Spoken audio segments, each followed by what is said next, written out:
வணக்கம். இது தமிழ் குரலின் சிறப்பு நேரல். இன்றைக்கு நம்மோடு இணைந்திருக்கிறவர் மரியாதைக்குரிய மூத்த பத்திரிகையாளர் மற்றும் அரசியல் திறனாய்வாளர், ஃபர்ஸ்ட் லைன் மீடியாவின் முதன்மை ஆசிரியர் டாக்டர் உமாபதி அவர்கள். சார் வணக்கம் சார். வணக்கம். விஜய் அவர்கள் முதல் நாள் பிரச்சாரம், முதல் நாள் வேட்புமனு போட்டு அப்படியே வெளியில் வந்து போயிட்டு இடம் முடிச்சு 2வது இடம் 2 நிமிஷம் கூட பேச விடலை, பாதுகாப்பு குறைபாடுன்னு அங்கேருந்து அப்படியே கிளம்பி போயிட்டாப்புல. கரூர் மாதிரி ஒரு சம்பவத்தை உருவாக்கி முதலமைச்சர் தொகுதியில் பெரிய இது பண்ண பார்த்தாங்க, நாங்கள் தப்பிச்சிட்டோம் அப்படின்னு ஆதவர்ஜனா பேட்டியெல்லாம் வேறு கொடுத்துருக்காப்புல. ஆதவர்ஜனா ஒரு மெண்டல். அவன் பேசுகிறத வச்சு பேசுகிறதே பிரயோஜனம் கிடையாது. அவன் ஒரு சைக்கோவன். அவன் வந்து இதுக்காக தான் நேர்ந்து விடப்பட்ட இது மாதிரி ஒரே இதை இப்போ சொல்லிகிட்டே இருப்பான். திமுக தான் காரணம், திமுக வேறு சில காரணத்துக்கே திமுக தான் காரணம்னுவாங்க. ஸோ அதனால் ஆதவர்ஜனா சொல்கிறத பற்றி பிரச்சனை இல்லை. இவங்க லூசுத்தனமாக என்ன பண்ணியிருக்காங்கன்னா மக்களை முட்டாளாக்குறாங்க. இவன் பெர்மிஷன் வாங்கினது 5 மணிக்கு, 3:30 மணிக்கு போனால் எந்த போலீஸ் பாதுகாப்பு இருக்கும்? புரியுதா? இப்போ இவன் படத்துக்கே வந்து விஜய் படத்துக்கு ஷோ 6 மணிக்கு, 3:30 மணிக்கு போனால் டிக்கெட் கொடுத்துருவாங்களா?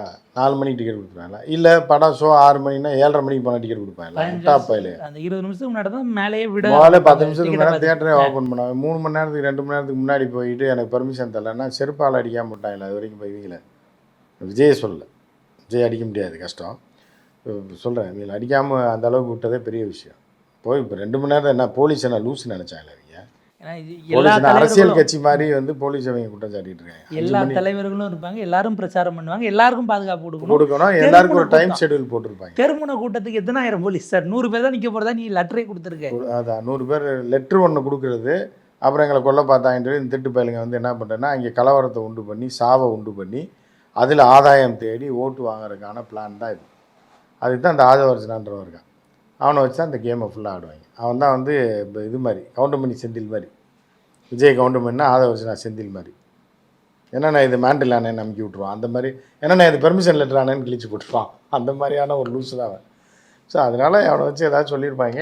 விஜய் வந்து இஷ்டத்துக்கு வந்து எதை இவங்க வீட்டு திண்ணையில் வந்து படுக்கிற மாதிரி 5 மணிக்கு பெர்மிஷன் வாங்கிட்டு 3 மணிக்கு வந்தால் அப்படி 3 மணிக்கு ஒரு தலைவர் கொடுத்துருப்பாங்க, 4 மணிக்கு ஒருத்தர் கொடுப்பாங்க, 5 மணிக்கு ஒரு எலெக்ஷன் கமிஷன் அப்படி தான் கொடுப்பான். உங்களுக்கு எவ்வளோ பிரச்சனை, எவ்வளோ நேரம் பேசுவீங்க? 15 நிமிஷம், சரி ஒரு 20 நிமிஷம் கொடுப்பாங்க. 4 மணிக்கு ஷார்ப்பாக வரீங்கன்னா 4:05 வந்தீங்கன்னா 4:20 வரைக்கும் உங்களுக்கு டைம், 25 வரைக்கும் பேசிங்கன்னா விட்டுருவாங்க. ஒரு 5 நிமிஷம் 3 நிமிஷம், அப்புறம் அவங்களே வண்டியை கிளப்புங்கன்னு கிளப்பி விட்ருவாங்க. அடுத்து ஒரு 20 நிமிஷத்தில் பார்த்தீங்கன்னா அடுத்து எதிர்கட்சி வரும். இப்படி தான் பிரச்சாரம் பண்ணுவாங்க. இவன் வந்து 5 மணி இதுக்கு 3 மணிக்கெல்லாம் போயிட்டு கூட்டத்தில் போலீஸ் வந்து நிற்கிதுன்னு இவங்க வந்து என்ன பண்ணுறாங்க, விஜய் வராரு வந்து 4 மணிக்கே கூட்டத்தை கூட்டி 3 மணிக்கு 4 மணி நேரத்துக்கு முன்னாடி 12 மணிக்கு கூட்டியிருக்காங்க. 5 மணிக்கு கூட்டத்தை வெயில் காலத்தில் இவங்க ஆட்களே வெயிலில் சாக விட்டு எவ்வளோ கொடூரன்னு பாருங்க. மத்தியானத்தில் எவனும் வெளியில் வராதுன்றாங்க. வெயில் நேரத்தில் உச்சி வெயிலில் வந்துட்டு இவன் பிரச்சாரம் பண்ணுறவங்க மூஞ்சி மோரக்கட்டைகள் பார்த்தீங்கன்னா அது ஆகாவளி தட்டுப்பல் இல்லை சார். இப்போ அதுக்கு முன்பாக அவங்க போய் தமிழ்நாட்டினுடைய சீஃப் எலக்டோரல் ஆஃபீஸரை பார்த்து பெட்டிஷன்லாம் கொடுத்தாங்க. அதுக்கு பிறகு இது மாறலாம், அடுத்து எங்கே போக வாய்ப்பு இருக்குது? இல்லை பிரச்சாரமே வேண்டான்னு முடிவு பண்ணிடுவாங்களா? அப்படி தான் முடிவு பண்ணுவேன். ஏதாவது குண்டக்கு மண்டக்கு எதையாவது ஒன்று பண்ணுறது, வேணாம் அப்படின்னா டக்குன்னு நிறுத்திடுறது. புரியுதா அவங்களுக்கு? ஸோ அந்த மாதிரி தான் பிளான் பண்ணி பயப்படும். ரோட் ஷோக்கு அனுமதிக்கலை, ஆனால் நேற்றுக்கு அவர் ரோட் ஷோ தான் போயிருக்கிறாப்புல. அங்கே 3000 பேர் கேட்டதுக்கே பர்மிஷன் கொடுக்கல, 100 பேர் கொடுத்துட்டு இப்போ 5000 பேர் கூட்டினதாக கேஸ் போட்டிருக்கிறாங்க. 5000 பேர் எப்படி கூட்டினீங்க, பர்மிஷன் வாங்கிட்டுங்கிற சிக்கல் வருது. எல்லாம் சட்ட ரீதியில் அவங்க மேலே அவங்க முன்னாடியே கொலா கட்டி விஜய் வருகிறான்னு கத்தியிருக்காங்க. அது போக கட்சிக்காரன் அந்த ஏரியாவில் இருக்க மாவட்ட செயலாளர், தொண்டர்கள், இந்த பௌத்த கழக செயலாளர்லாம் விஜய் வராருன்னு பரப்பி விட்டாங்க. டிரான்ஸ்ஃபார்மர் அந்த இது மேலே தடுப்பு கட்டியிருக்காங்க, அதுக்கு மேலே ஏற போனாங்க. இல்லை அதை விட்டு போலீஸ் ஏன் தடுக்குதுன்னு தெரியல. டிரான்ஸ்ஃபார்மரில் கருகி சாகட்டும்னு காக்காயெல்லாம், அதாவது காக்காவே வந்து உட்காராது தெரியுமா? வைக்காது, டிரான்ஸ்ஃபார்மரில் ஏறி உட்காராது, வயரில் கூட ஒரு வயரில் தான் உட்காரும். அது காக்காய்க்கு இருக்க அறிவு கூட இவங்களுக்கு கிடையாதுன்றது தான் இதுலேருந்து தெரியுது. அவர் தேர்ந்தெடுத்திருக்கக்கூடிய தொகுதி அதை நம்ம எப்படி சார் பார்க்கணும்? பெரம்பூர் 1, திருச்சி கிழக்கு. அவருக்கு கான்ஃபிடென்ட் இருந்தால் ஒன்லேயே நின்றுக்கலாமே அப்படிங்கிற மாதிரியான. அவர் கான்ஃபிடென்ட் இருக்குன்னு யார் சொன்னாங்க? கான்ஃபிடென்ட் கிடையாதுன்றது தான் எல்லாரும் தெரிஞ்சாச்சு. அரசியல் இறங்கிட்டால் சிஎம் ஆகணும், இது ஒன்றை தவிர தூக்கத்தை எழுப்பி கேட்டாலும் அதுதான். அது எப்படி சிஎம் ஆகணும்னா எம்எல்ஏ ஆகணும்னு சொல்லியிருப்பாங்க. இப்போ எம்எல்ஏ ஆகணும்னா ஜெயிக்கணும், அப்போ நின்று தோத்துட்டா அப்போ 2 இடத்துல போடுங்க. 4 இடத்துல பிளான் பண்ணியிருக்காங்க. சொன்னாப்புல 4 இடத்துல தான் போட முடியும் அரசியல் சட்டத்தில். அப்படி போட்டிருந்தா 4-5 இதாக இருக்கும், ரத்து பண்ணி கேஸ் ஏதாவது போட்டு விட்டுருவாங்க. ஜெயலலிதாக்கான மாதிரி ஆயிரும். ஸோ அந்த மாதிரி வந்து என்னென்னா பயத்தின் காரணமாக இங்கே நார்த்தில் ஒன்று சவுத்தில் ஒன்று நிற்கிறாப்புல. இல்லை சார், ஆட்சிக்கு வந்த பிறகு இருந்த ஜெயலலிதா வேற இல்லை. இவர் ஆட்சிக்கு வரதுக்கு முன்னாடி இப்போவே அந்த டோனில் தானே இருக்காப்புல. யாரையும் கிட்ட சேர்க்கறது இல்லை, க்ரௌட் அண்ட விடாத, அவர் அந்த ஒரு கண்ணாடி கூண்டுக்கு அந்த பக்கம் என்ன இருக்குன்னே தெரியாத மாதிரியான ஒரு வாழ்க்கை தானே இவருக்கு இப்போவே இருக்குது. அதை தான் சொல்கிறேன். அது இந்த வாழ்க்கையை வந்து 2026 எலெக்ஷனோட முடிஞ்சு போயிடும். புரியுதா உங்களுக்கு? 2020 நீங்கள் கண்ணாடி கூண்டுக்குள்ளே இருந்தால் தான் வெளியில் நடக்கிறது தெரியுமே. இது இரும்பு கூண்டு, வெளியில் என்ன நடக்குன்னு தெரியாது. இருட்டறையில் தான் இருக்காப்புல.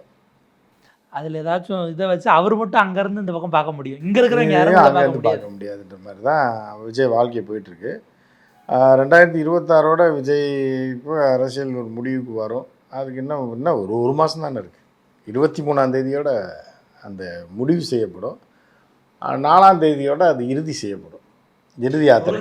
மரணம் 23, புதைப்பு நாள் 4. கட்சிக்கு அரசியல் ரீதியில் கட்சிக்கு சொல்கிறீங்க, அவருடைய அரசியல் பயணத்துக்கு புதைகுழி தோண்டி இதுக்கு வந்து அந்த குழி தோன்ற வெட்டியான்னு ஆதரவு. அதாவது அரசியல் கட்சியை குழி தோண்டி புதைக்கிறது ஒரு வியூக வகுப்பாளர். அதுதான் வியூகம். எப்படி எல்லாரும் வந்து நீளமாக 6 அடிக்கு குழி தோண்டுவாங்க, இவர் அகலமாக 6 அடிக்கு தோன்றுவாப்புல, நீள அகலமாக.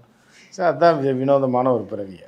ஏதோ ஒரு ஆடிங்கிற சார், கிட்டத்தட்ட 100 பேருக்கு மேலே வேற கட்சியில் இருந்தவங்களுக்கெல்லாம் சீட்டு கொடுத்துருக்காங்க சார்.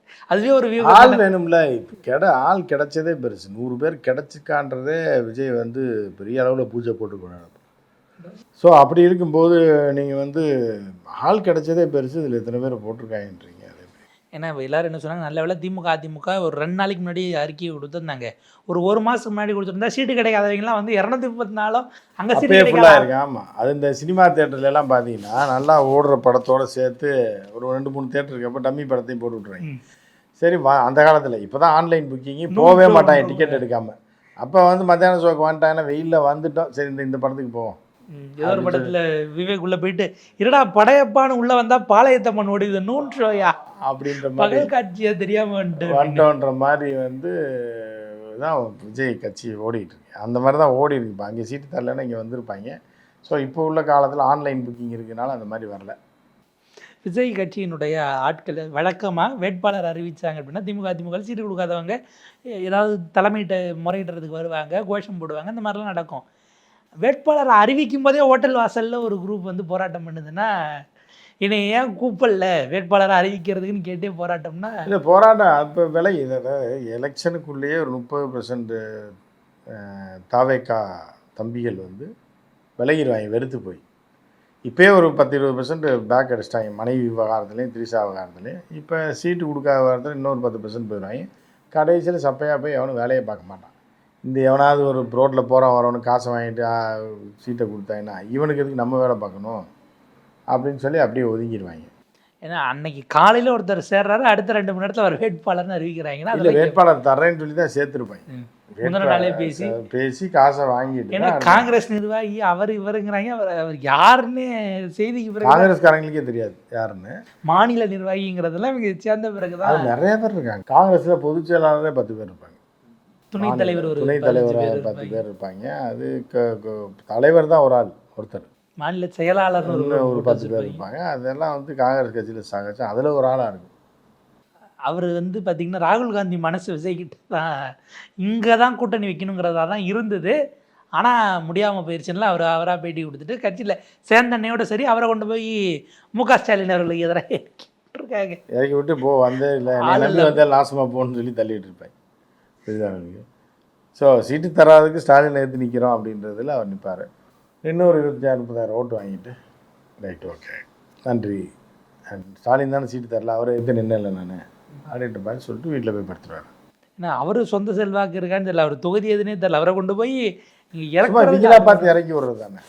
அப்படிதான் இன்னும் நிறையா பேருக்கு சீட்டு தரலன்னு நினைக்கிறேன். யாராவது ஒரு நிறைய பேருக்கு சீட்டு இருக்காங்க அந்தந்த ஊர்களெல்லாம் ஃபெலிக்ஸ்லாம் தரலன்னு நினைக்கிறேன். சீட்டு ஃபெலிக்ஸ்லாம் நின்றுருக்கலாம் ஏதாவது தொகுதியில்.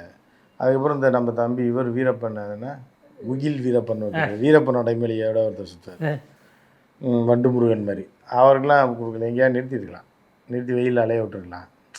சரி அவங்களுக்கே தெரியும் ஜெயிக்க மாட்டோம்னு, அதனால் அப்படியே விட்டு 234 பேர் நிற்கிறாங்கல்ல இவங்களுக்கு தெரியுமா?